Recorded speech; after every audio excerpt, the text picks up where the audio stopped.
Du har just gått en facklig utbildning och är nu redo att förändra världen. När du kommer hem så sätter du dig i soffan och slår på Netflix för att landa efter alla nya idéer och intryck. Efter några timmars sträcktittande vänder du bort blicken från tvn och kommer plötsligt på igen. Jag skulle förändra världen. Men hur förändrar man världen då? Bra fråga.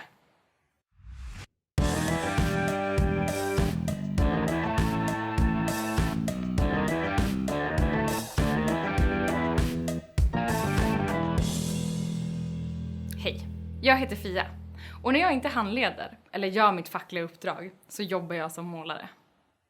I den här föreläsningen ska vi prata om fackföreningar och hur du kan påverka. Ibland brukar man skämtsamt likna ett medlemskap i en fackförening med ett gym. Du blir inte stark bara av att vara medlem i ett gym, utan du måste faktiskt gå dit och träna någon gång också. På samma sätt får du inte dina rättigheter helt magiskt bara för att du betalar din medlemsavgift. Utan du måste ha koll på dina rättigheter och kräva din rätt för att kunna utnyttja medlemskapet fullt ut.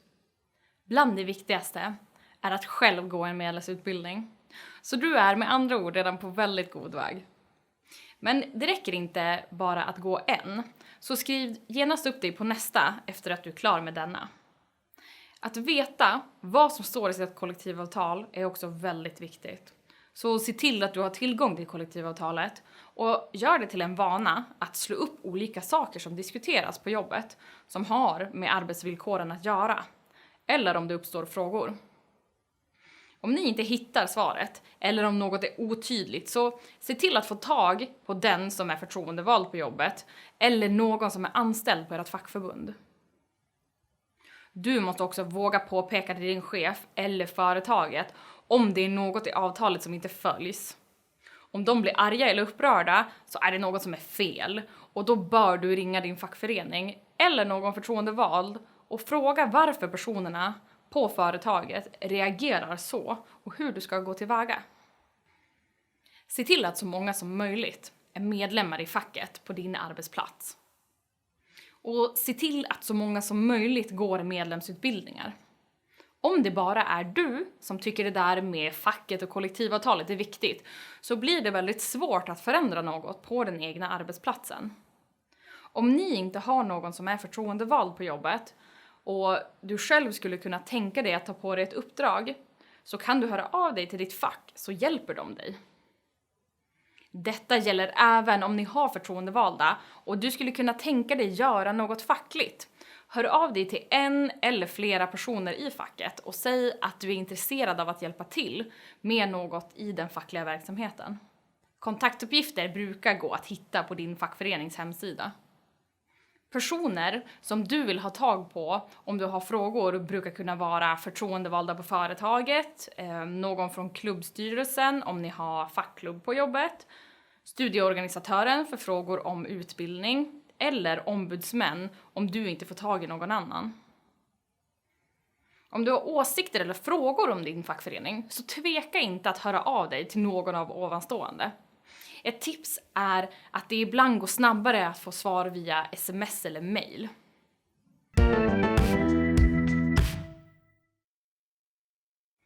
Om du vill påverka ditt kollektivavtal så skriver du något som kallas kollektivavtalsförslag. Det är viktigt att veta att man nästan alltid måste betala av löneutrymme i nästa kollektivavtal för att få in någon ny text i avtalet. Vill du föreslå utökad arbetstidsförkortning och det går igenom så kommer löneökningen i det nya avtalet vara mindre, ungefär minus det som arbetstidsförkortningen kostar arbetsgivaren. Plus och minus helt enkelt. Har du fått någon årsmöteskallelse någon gång? Den skickas ut till alla medlemmar. Så se till att gå dit och hör efter vad som sägs. Vissa av orden på årsmöten kan vara rena grekiskan. Men var inte rädd för att fråga vad orden betyder eller vad som händer på mötet. För det brukar vara ganska knepigt i början. Det är personerna som håller i mötet som gör fel när de inte anpassar språket till de nya medlemmarna. Det är inte du som har svårt för mötesgrekiskan. Ofta brukar val av olika uppdrag inom fackföreningen tas upp på årsmöten, där det är en valberedning som har fått in namn på personer till olika uppdrag innan mötet. Valberedningen föreslår personer till olika uppdrag, men det är alltid deltagarna på mötet som beslutar vilka som ska väljas in i facket. Man kan även skicka in skrivna motioner och skicka det till sitt årsmöte. På själva mötet brukar det gå till som så att styrelsen kan ge din motion stöd genom att yrka på bifall. Då brukar den ganska snabbt kunna klubbas igenom på mötet. Om du däremot får ett avslag av styrelsen så måste du gå upp i talarstolen och yrka på bifall för din egen motion och argumentera varför din motion ska gå igenom. Eller skriv om den och återkom till nästa årsmöte. Även om din motion röstas ner så kan du ibland gå vidare med den till nästa nivå i fackförbundet så att du kan göra din röst hörd. Googla dig till hur en motion skrivs på bästa sätt och kom ihåg att det är den så kallade att-satsen som mötet beslutar om, så se till att slipa på formuleringarna. Du kan också kontakta ditt fackförening och be om att få hjälp eller tips på hur du ska skriva din motion på bästa sätt.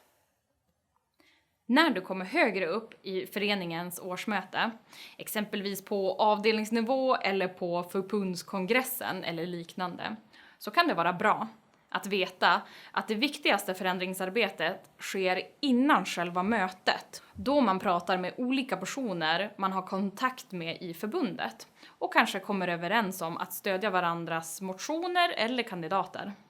Berätta hur du tänker kring dina motioner och de kandidater som du tänkt driva. Fråga någon som har varit med ett bra tag i föreningen om hur det fungerar just i er förening. Har du stöd av flera andra för din motion som du vet ska vara med på samma årsmöte så ökar chansen att motionen går igenom. Så, för att sammanfatta det hela, gå fler utbildningar. Håll koll på vad som står i ditt kollektivavtal och om ditt företag bryter mot det, säg till. Se till att så många som möjligt på jobbet är med i facket och går medlemsutbildningar. Leta reda på kontaktuppgifter till ditt närmaste ombud eller någon som kan svara på dina frågor. Gå på dina årsmöten, ställ frågor och var nyfiken. Om du vill förändra något i facket, ta hjälp av de som har varit med längre än dig och fråga hur du bäst går tillväga för att förändra och på vilket sätt man gör det smartast. Ta ställning, kör hårt och lycka till och jag hoppas att vi syns på barrikaderna, kamrater.